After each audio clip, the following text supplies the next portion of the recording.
PG&E's always been committed to public safety. It's a priority of ours, and we're always looking for ways to expand that.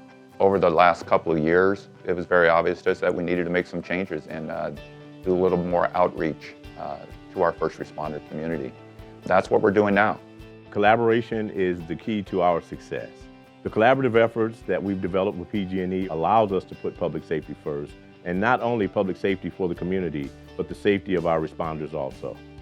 Prior to joining PG&E, I worked as a firefighter for 32 years and ending my career as a fire chief. I'm part of a team of public safety specialists that's doing workshops throughout PG&E's service territory. Those workshops cover responder safety, on-scene considerations, and system overviews for both gas and electric. The initial first responder workshops offered by PG&E were hosted at PG&E facilities. The workshops we're offering now are hosted by local government responders in their area so they can cut their staffing costs, get more people to cycle through without taking people off duty. There is no cost to participate in the workshop. The workshops do get real interactive. When we bring the props in to work with, they've been looking at these things in the ground, alongside the road, or on poles, and when they get to actually hold them and see what their function is, it kind of takes the mystery out of the system. We want them to leave with the facts about how best to handle a utility emergency. The fire service and PG&E have had a long-standing relationship of working together, not just in the field when we have critical emergencies, but especially during training before the events. And most recently, we had a critical emergency where our crews responded to an event that could have had catastrophic results if they did not make the right decisions. A lot of the information that they received recently from a PG&E workshop helped those crews to take correct actions, not just to protect their personnel, but the public that was involved. They need that information from PG&E to help prepare them to make these decisions and set the foundation to stabilize these events. So beyond the workshop, PG&E is involved in other ways to help promote public safety. One of those is we've been doing joint exercises with the local cities. We recently did one in Milpitas.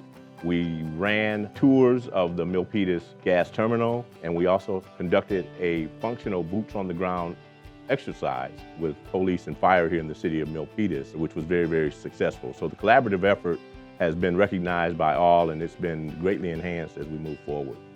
We're also out there promoting the 811 call before you dig to prevent people from unintentionally hitting our gas and electric facilities. We're also publicizing how and when to shut off your utilities and why it's necessary to have an emergency kit. We're working with a variety of nonprofit organizations, such as the American Red Cross. In working with the Red Cross, we recently donated $2.5 million to help 50 communities in Northern and Central California deal with disasters.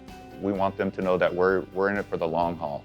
We're getting a broader and broader audience. So we've got law enforcement, we've got fire, we've got public works. We're now getting community emergency response teams. They're provided with information about PG&E's website where they can download first responder safety information. They're provided with a flip book, which is for reference in the field. And our goal is to get one of those flip books in the glove compartment of every emergency response vehicle in PG&E's service territory.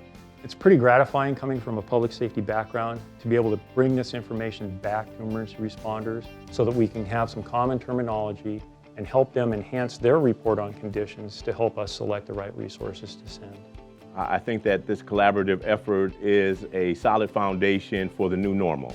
It's definitely a model that should be looked upon throughout the country for enhanced response, training, and capability as we move into the future. When I took this position, I thought to myself, I think I can really make an impact. We're starting to see that as we do our workshops, and we're starting to get feedback from our first responders that this is definitely making an impact on how they respond to gas and electric emergencies.